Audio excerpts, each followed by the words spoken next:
നബിയേ എന്റെ അനിയനക്ക് മാപ്പ് നൽകിയ നബിയേ, എന്റെ അലിയാർ തങ്ങൾ എനിക്ക് പുറത്തു തന്ന നബിയേ, എന്റെ അലിയാർ തങ്ങൾ എനിക്ക് മാപ്പ് തന്നുപോയി നബിയേ.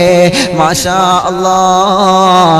നബി സല്ലല്ലാഹു അലൈഹി വസല്ലമ തങ്ങൾ ഫാത്തിമ ബീവി റളിയല്ലാഹു അൻഹയോട് പറയുകയാണ്, ഫാത്തിമ, ഇപ്പോഴാണ് എന്റെ മനസ്സിന് സമാധാനമായത്.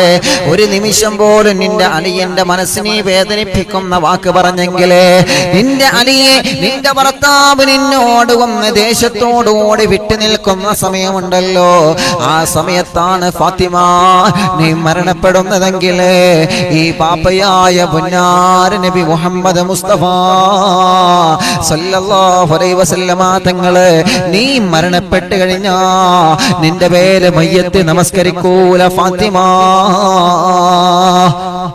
നീ ഭർത്താവിനോട് പിണങ്ങിയ സമയത്താണ് നീ